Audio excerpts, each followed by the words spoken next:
Bom dia, meus queridos. Espero que possam estar todos bem.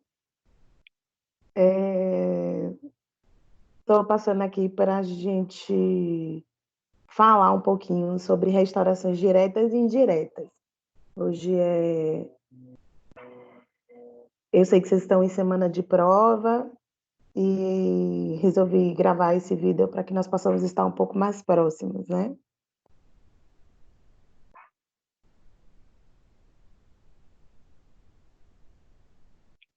Então, nós vamos falar sobre restaurações diretas e indiretas. Mas, professora, o que nós vamos falar? Qual a- o critério de escolha? Se eu vou fazer uma restauração direta ou indireta? Então, o que nós vamos passar essa manhã agora falando sobre isso, tá? Aí, o que eu pensei? Ter uma restauração bem escolhida, nós precisamos o quê? Nós precisamos do conhecimento anatômico, né? Do diagnóstico eficaz, do prognóstico assertivo. E aí eu preciso observar o quê? Eu preciso ver a indicação precisa e o planejamento objetivo.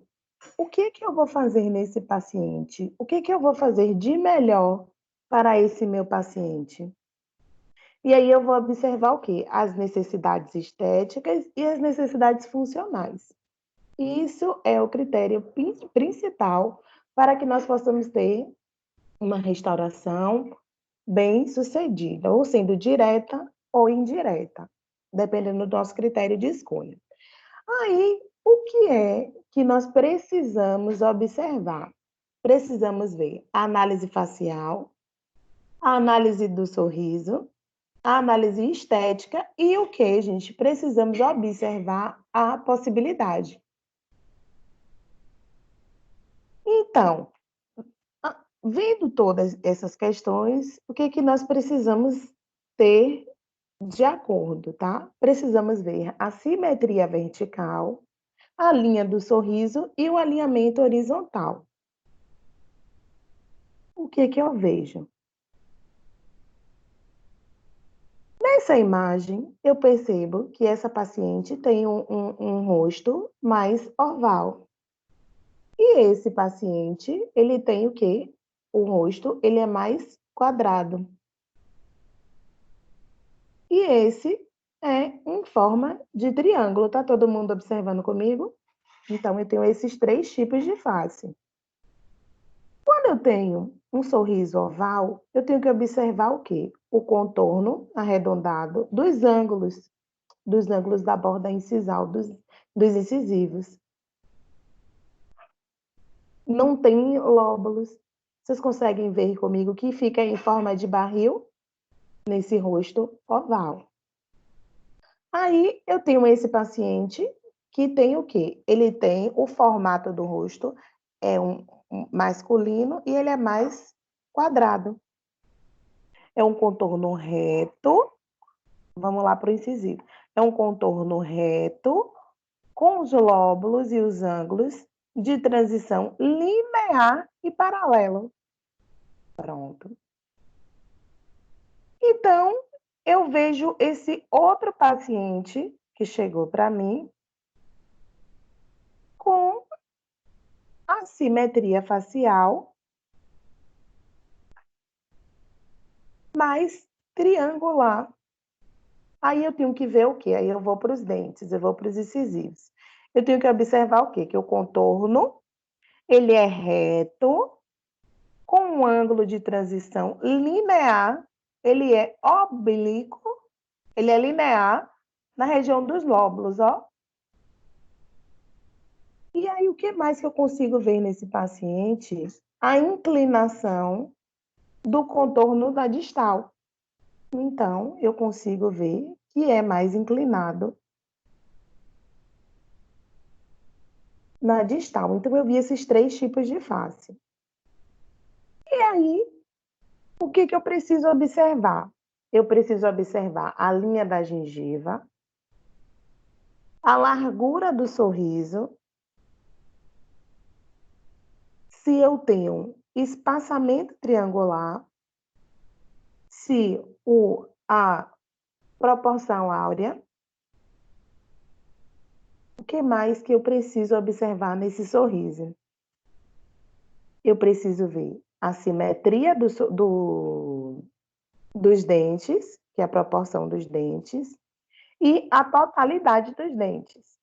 E aí eu vou observar se é uma estética branca ou se é uma estética vermelha. Vamos lá. Eu estou com esses pontos aí. Aí eu preciso observar o quê? A linha média. Se essa paciente tem um desvio na linha média ou não. Isso tudo para o meu plano de tratamento do meu caso, se eu vou realizar uma restauração direta ou indireta. Então, se essa linha do sorriso, a linha média, ela tá desviada ou não. O que mais, gente, que eu preciso ter e observar é a simetria. Quando eu vejo essa imagem, olhe só comigo. Essa pessoa, ele tem um pince de um lado, outro pince do outro, na mesma proporção. Consigam observar comigo, ó. Esse está proporcionalmente simétrico a esse. Então, nós precisamos observar a simetria do sorriso. E aí, como é a linha do sorriso do meu paciente? Se ela é um sorriso invertido, se a linha do sorriso, como é que ela está? E aí,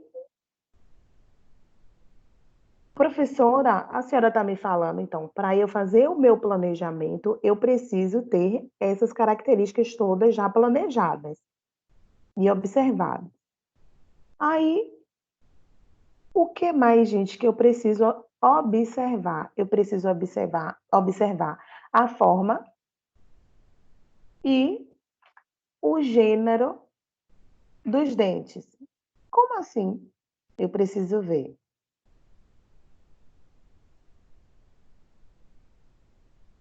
se ele é mais quadrado, se ele é mais redondo. Olha, trazendo para cá, só olhando o sorriso, sem olhar a face.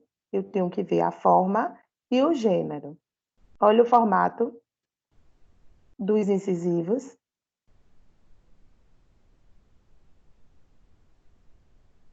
As ameias incisais, elas são o quê? Nesse paciente aqui, elas são menos arredondadas do que nesse daqui.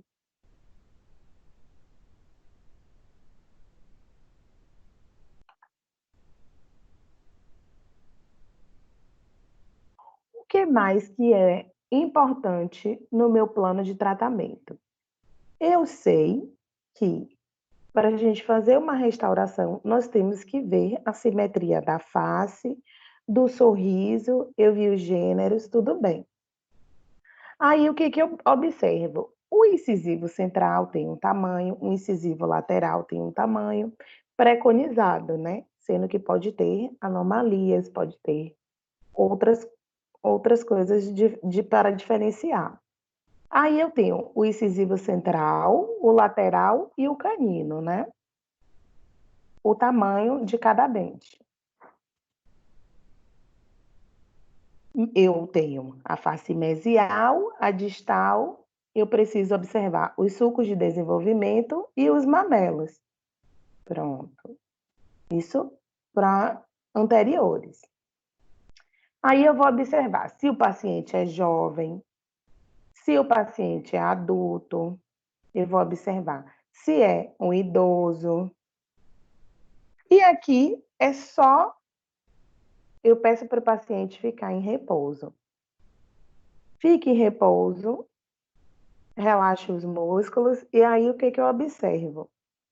O homem mostra mais os dentes inferiores do que a mulher. Conseguem ver comigo? Esse aqui é um sorriso de um homem, esse aqui é um sorriso de uma mulher. Pronto.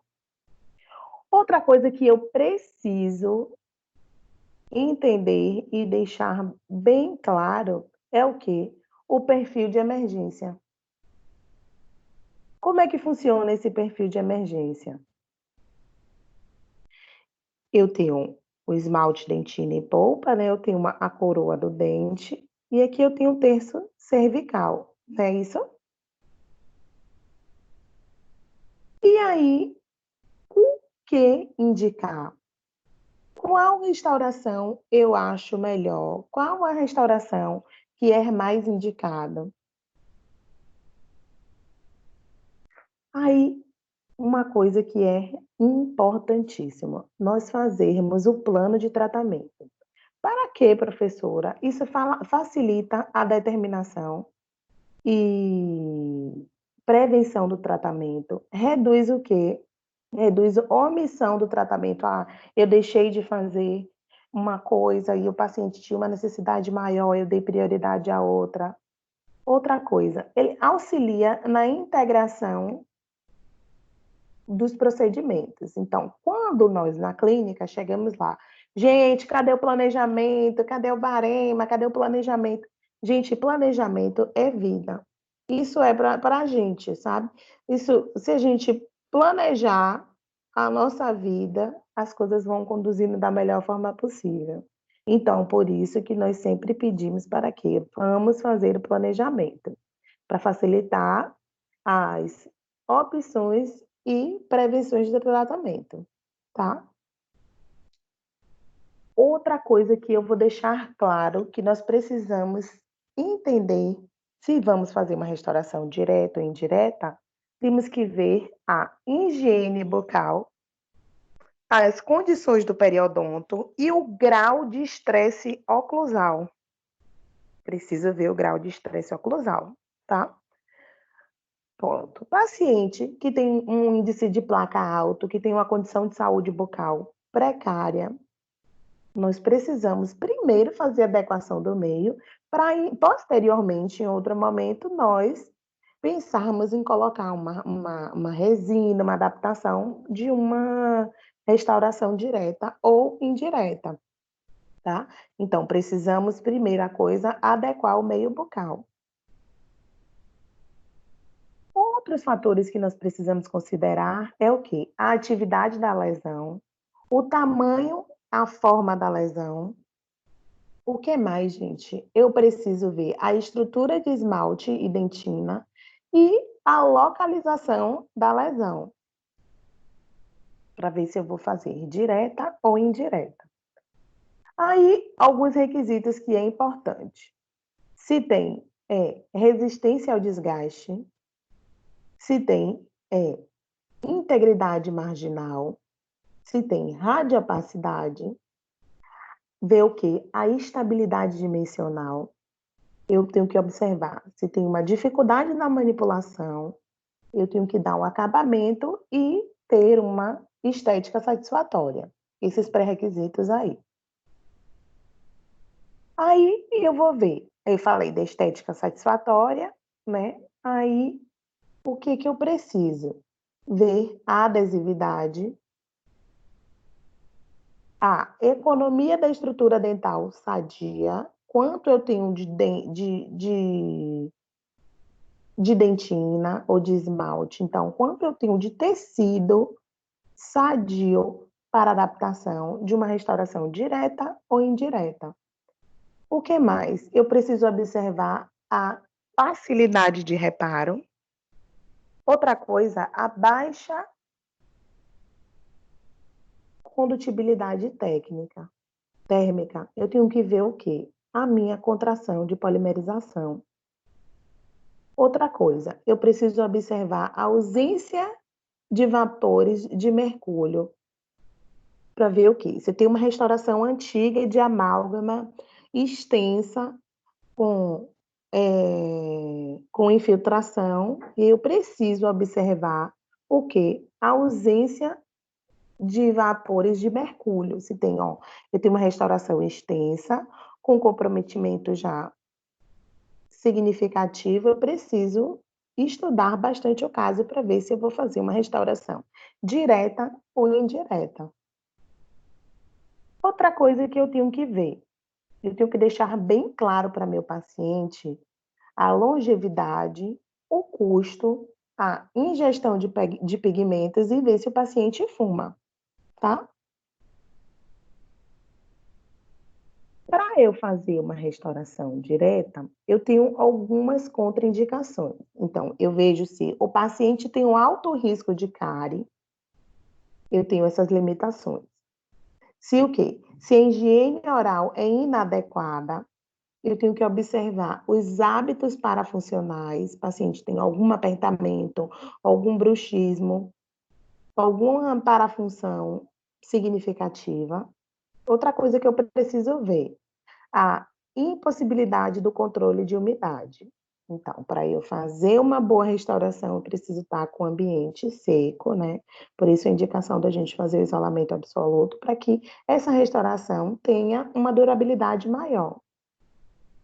Outra coisa, os dentes antagonistas com restaurações de cerâmicas, eu tenho que ver se o paciente já tem uma restauração de cerâmica nos dentes da frente. Eu tenho que ver a extensão da área ser restaurada, porque eu tenho que ver a questão das cúspides, quanto remanescente dentário eu tenho ainda para suportar.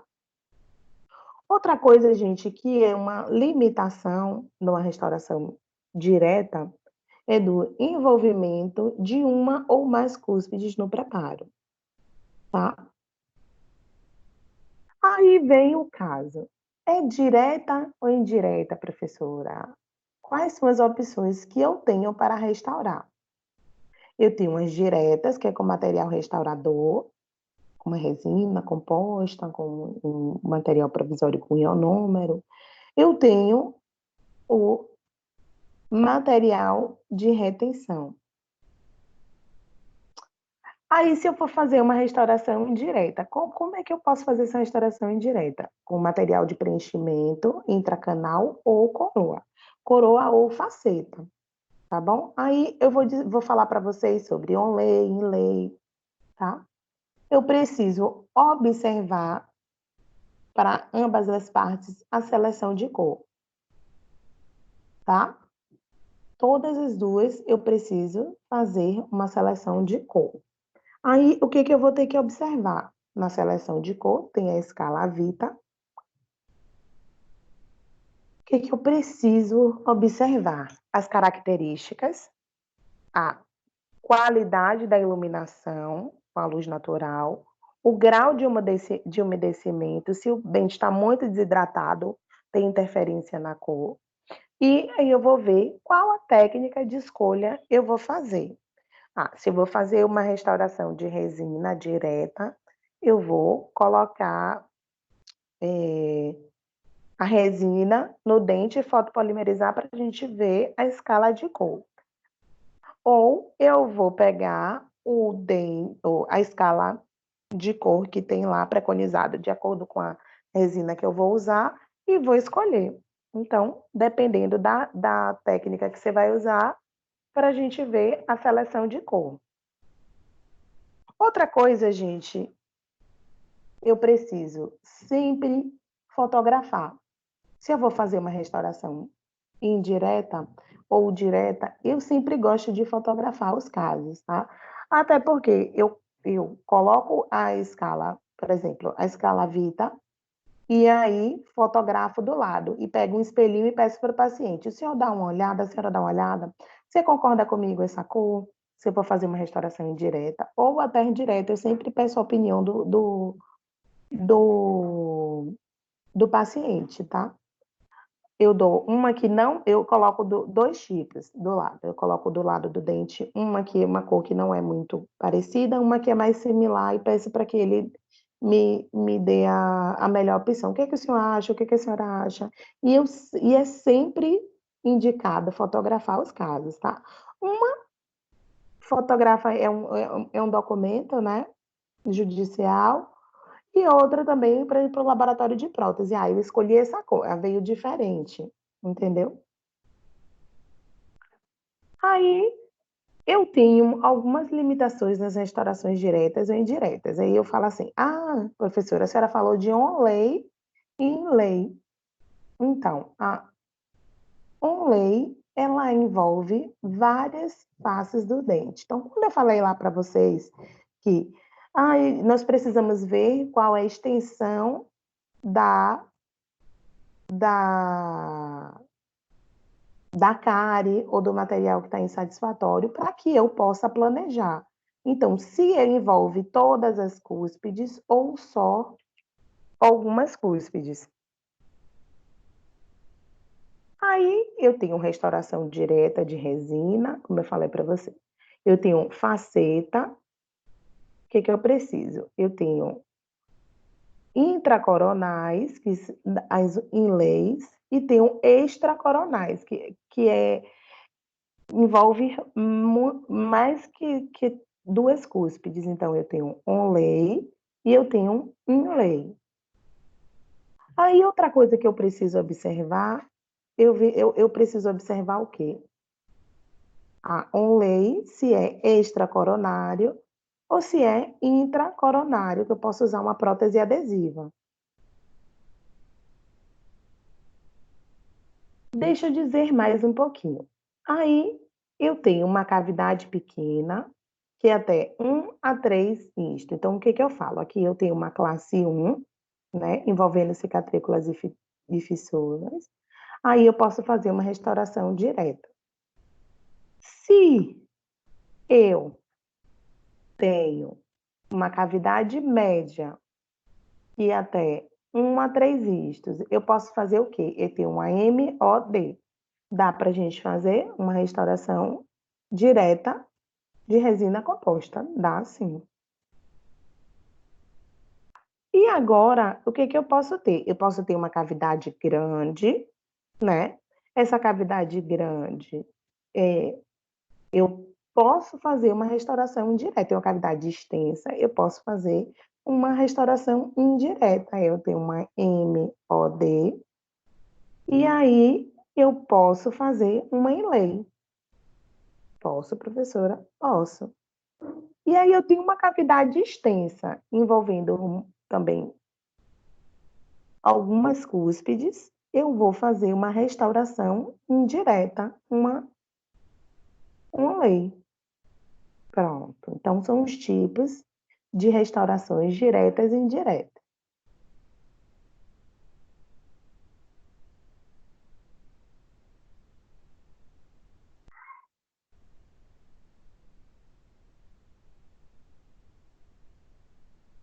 Aí, eu vou falar um pouquinho agora das restaurações indiretas, tá?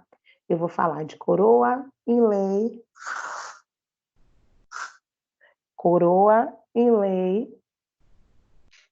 overlay, e vou falar um pouquinho sobre elas, tá bom? Primeira coisa que eu preciso deixar claro, eu tenho que ver o preparo, eu preciso ver o provisório, para ver a minha técnica de moldagem, eu preciso deixar a prova e o ajuste dos dentes, se está de acordo com a gengiva, está inserida, e aí a cimentação final. Esses são os passos para a restauração indireta.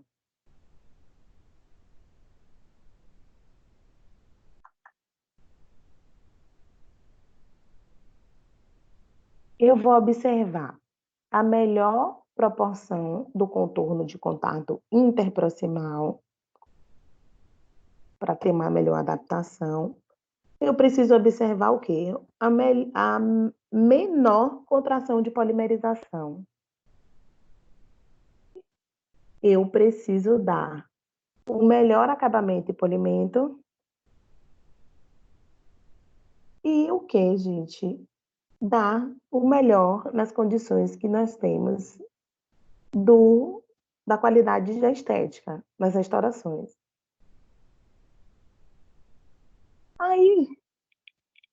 meus queridos, quando eu falo de restauração indireta, eu tenho que ver o quê? A presença de esmalte em todo o ângulo cavo superficial, se tem. Eu vou ver o os contatos oclusais fora das margens, os pacientes com bom hábito de higiene bucal. Outra coisa, gente, eu preciso deixar claro para o que no meu planejamento eu tenho que ver a altura da coroa dentária de acordo com o procedimento adesivo, se é suficiente. Então, uma inlay de resina composta, eu vou falar um pouquinho agora sobre isso. Uma boa estética, o melhor controle das áreas de contato, eu preciso ter uma excelente adaptação marginal. E o que que eu tenho? Se eu for fazer uma inlay de resina composta, um inlay, eu tenho que ver o quê? O custo laboratorial, que é reduzido. Ou não tem custo nenhum, se eu vou fazer só no consultório do laboratório. Pronto. Eu decidi fazer o quê? Uma resina composta inlay onlay. Eu tenho que ver o que mais. Eu já vi que eu não vou mandar para o laboratório, né? Reduzindo o custo do laboratório. Isso pensando e lembrando em tudo que já foi dito em relação à adaptação, à higiene. O que mais, meus queridos?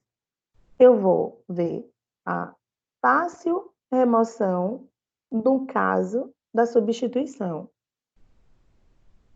A restauração, eu posso trocar por outra, eu faço isolamento bem adaptado, e aí dá para eu restaurar e observando se eu tiver remanescente dentário para que suporte uma resina composta. O que mais? Eu vou ver compensação, a compensação da contração de polimerização que ocorre na boca.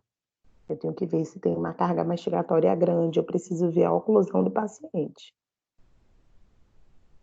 Outra coisa, eu vou observar a maior resistência devido ao processo de termopolimerização. Aí, gente, eu vou ver se as lesões são amplas, se as paredes estão fragilizadas, se eu tenho perda de estrutura, se eu tenho eh, se eu tenho mais de 1/3 da distância entre as cúspides. Quando a estética é imprescindível e o que mais, gente? Se o paciente tem o quê? Alergia a alguma coisa, algum metálico, mas pode acontecer.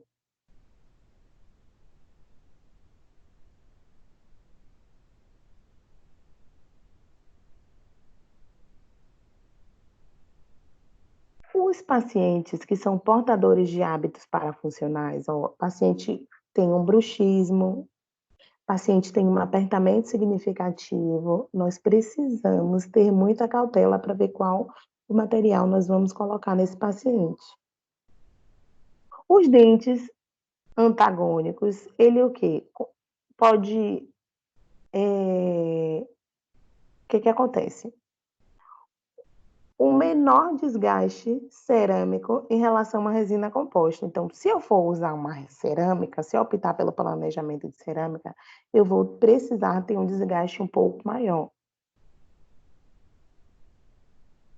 Gente, eu preciso entender quando a estrutura que é suportada na peça apresenta fragilidade e o preparo não pode ser adaptado com a porcelana pura. Se o paciente tem problemas periodontais devido à capacidade de quê? De resistência do material.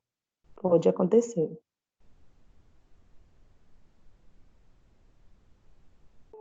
Aí eu observo quando eu vou indicar um onlay, quando eu vou indicar um overlay. Eu fico nessa dúvida. Então vamos lá. Dentes com restaurações amplas, preparo que envolve mais de uma cúspide e, só para a gente deixar bem claro, e o que? Abertura maior que a metade da distância intercuspida. Então, quando eu vejo que tem um dente com restaurações amplas, restaurações extensas, que envolve mais de uma cúspide. Aí eu vou observar o quê? A abertura maior que a metade da distância intercuspídea. Pronto. Inlay ou lay em resina composta. O que é que eu vou observar? Dentes com coroas clínicas curtas, com a polpa volumosa e a cavidade pode ser mais conservadoras. Eu vou ter menos fragilidade do que nas resinas convencionais. Eu vou proteger o dente fragilizado. Eu preciso observar a capacidade final da adesão. Eu vou observar se eu vou ter um bom contorno de adaptação do material. A oclusão melhorada. E o que vai acontecer? Vai recuperar o plano oclusal. Então, eu vou devolver a oclusão desse paciente.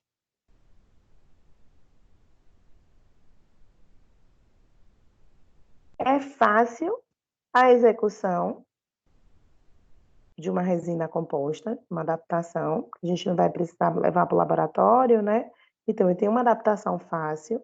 Eu tenho o menor tempo clínico comparado com uma restauração direta, né? Uma restauração, eu tenho o menor tempo clínico porque o paciente chegou, eu posso planejar esse paciente sabendo que radiografia, o paciente chegou, né? Eu vou fazer anamnese, exame clínico, o planejamento dele. E aí eu vou ter o menor tempo clínico comparado com uma restauração direta. Sim. Porque se eu for fazer, mandar para o laboratório, eu vou moldar. Então, se eu conseguir e tiver todos os critérios para fazer uma boa restauração, maravilha. Eu tenho um menor tempo clínico. O que eu preciso observar? A resistência próxima da estrutura dental. Qual o dente que está superior, antagonista? Se tem nos dentes laterais, qual é a estrutura, né? Eu preciso observar a resistência próxima da estrutura dental. Eu tenho um pouco ou nenhum desgaste dos dentes antagonistas. Essas são algumas vantagens. Aí, gente, eu vou observar. Eu tenho uma restaurações múltiplas e difícil harmonização. Eu posso ter uma alteração de cor, as restaurações indiretas. Ah, professora, então a senhora me falou tudo isso e agora eu fiquei com qual critério de escolha? Aí, o que eu estou trazendo para vocês? Eu tenho restaurações múltiplas, tenho muitas restaurações e eu não consigo fazer uma boa harmonização. Se eu tiver uma alteração de cor, eu posso ter modificações estéticas de forma ou posicionamento, eu tenho uma mala oclusão. Agora, gente, insucesso do tratamento mais conservador. O que eu posso fazer? Eu posso fazer um clareamento, eu posso fazer uma microabrasão, eu posso fazer uma restaurações convencionais ou facetas diretas. O que nós queremos é pensar em ter um bom senso. Qual o critério de escolha para se eu vou fazer uma faceta direta ou indireta, além de todos aqueles critérios que já foi relatado, nós precisamos ter o bom senso. Eu vou observar o quê? A minha condição atual. Eu preciso diminuir a incidência e a velocidade de projeção de cárie primária. Isso vem lá de quando a gente fala, é, gente, é importante a gente motivar esse paciente. Orientou de higiene bucal para que use o fio dental, que melhore a condição de saúde bucal, para diminuir a incidência e velocidade da progressão da cárie, tá? Se o paciente tem um alto índice de cárie. Eu preciso o quê? Melhorar as propriedades mecânicas do material restaurador. Na minha condição atual, eu preciso ver e me preocupar com o meio ambiente, porque eu tenho que ver a toxicidade do amálgama. E hoje em dia a preocupação é o quê? É essencial é com a estética. Então, esses critérios são os critérios e condições atuais que nós temos. Então, eu posso ter uma restauração extensa de amálgama, eu posso ver a propriedade, o que eu preciso estudar, qual a propriedade desse material que eu vou usar para o paciente. O paciente tem um alto índice de cárie. Eu preciso motivar, orientar esse paciente para estabilizar a projeção de cárie.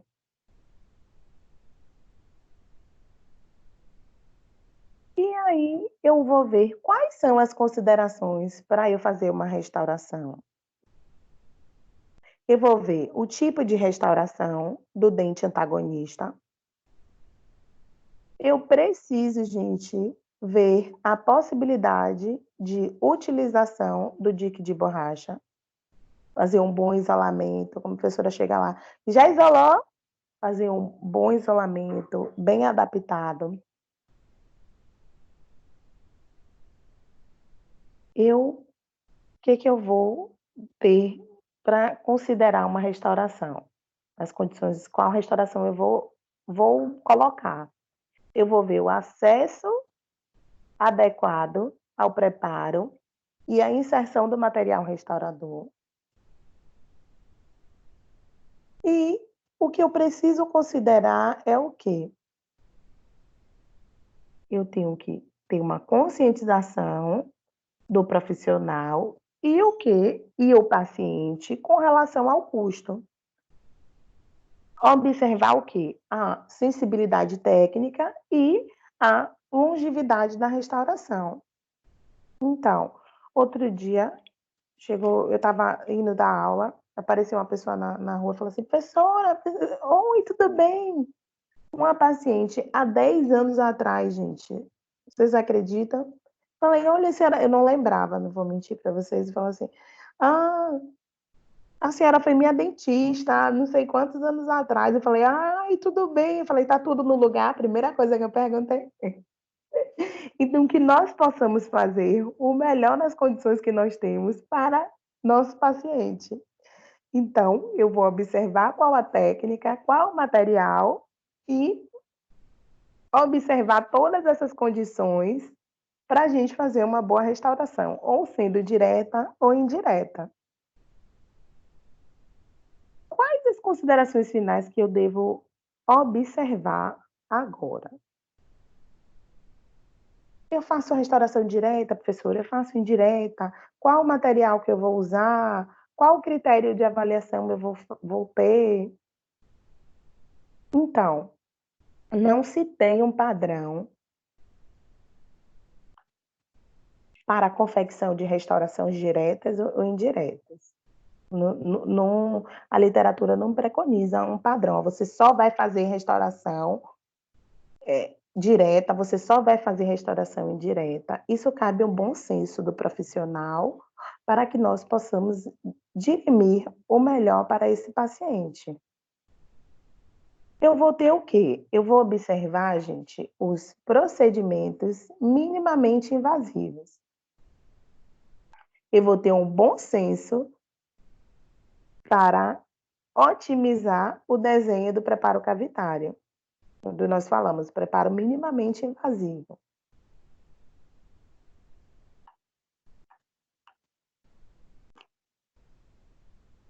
Aí eu vou observar a estrutura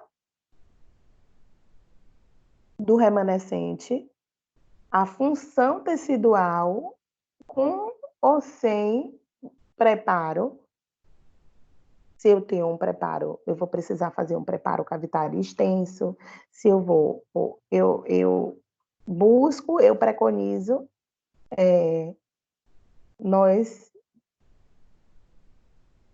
preservarmos a estrutura dental o máximo possível. Então, eu preciso observar a estrutura e função tecidual, com ou sem o preparo, para a gente observar como é que está essa gengiva, como é que está esse tecido, como é que esse material que eu optei por escolher vai se adaptar melhor para esse paciente. Gente, é muito importante observar cuidados com reposicionamento da margem cervical e considerar o quê? A elevação de margens profundas.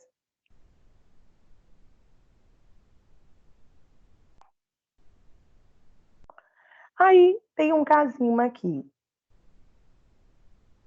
Se eu for fazer uma classe 1, o que é que eu preciso observar?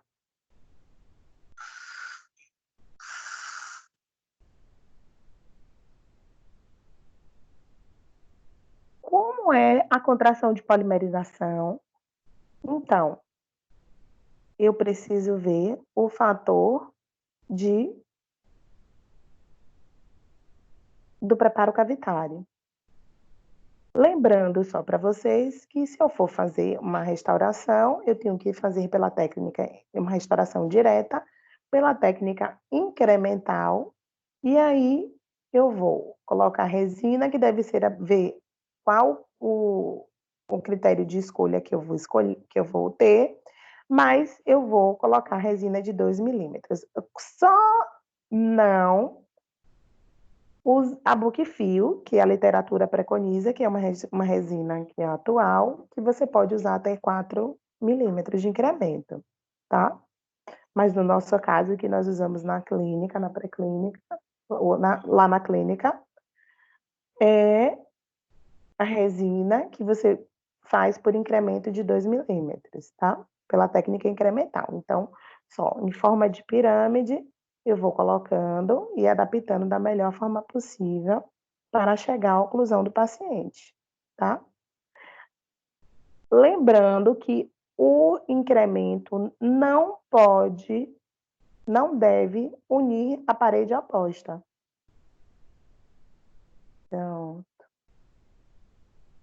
o paciente chegou, eu vou fazer uma anamnese, né? Odontograma, anamnese, vou planejar, vou radiografar o exame clínico, radiografo, e o que que eu vou fazer? Eu vou pensar qual o melhor para esse paciente.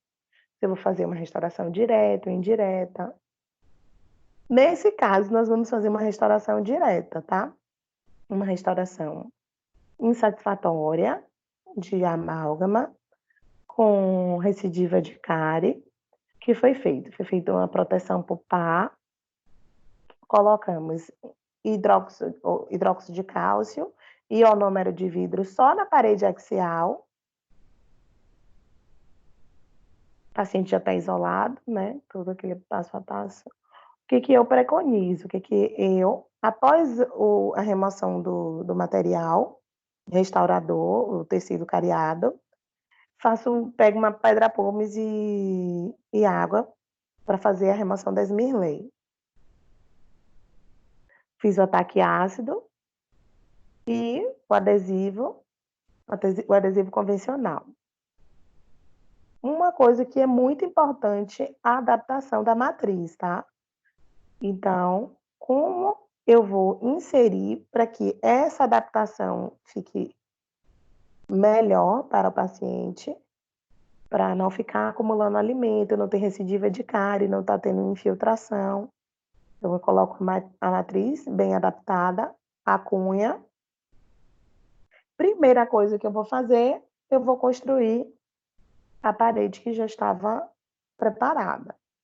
E aí, depois, eu vou fazer na técnica incremental, como foi mostrado para vocês, tá? Forma de triângulo, e aí, construindo a anatomia desse paciente. Foram essas resinas que foram usadas. Vou fazer acabamento, brocas multilaminadas, e vou fazer o polimento. Pasta profilática, com as escovinhas, os discos de polimento e acabamento. Fazer o ajuste oclusal, ó. Esse caso foi acompanhado depois de 1 ano, ó. Montar a restauração bem adaptada ao controle depois de 1 ano. Meus queridos, era isso que eu tinha para falar para vocês. Sintam-se. Vou botar o vídeo. Eu estou morrendo de saudade. Sintam-se abraçados. Espero que eu possa ter contribuído de forma gratificante nesse momento tão desafiante que nós estamos vivenciando. Acreditem, eu estou morrendo de saudade de vocês. Sintam-se abraçados. Eu desejo que vocês possam estar em estado de presença com vocês mesmos e com as pessoas que vocês amam, porque nós estamos vivenciando esse desafio, né? E hoje, o que eu tenho para falar? Como é segunda-feira, hoje, sentir o amor das pessoas que nós amamos é um fogo que alimenta a nossa vida. Então, que o amor faça parte da nossa semana, que os nossos corações possam estar cheios e repletos de amor para superar tudo isso. Espero que em breve nós possamos estar juntos. E um beijo no coração de cada um. E até breve, tá bom? Corações, ó, saudades de todos. Tchau, tchau. Uma excelente semana. Que vocês possam ter uma semana com resultados extraordinários, tá bom? Uma boa semana de prova. Tchau, tchau.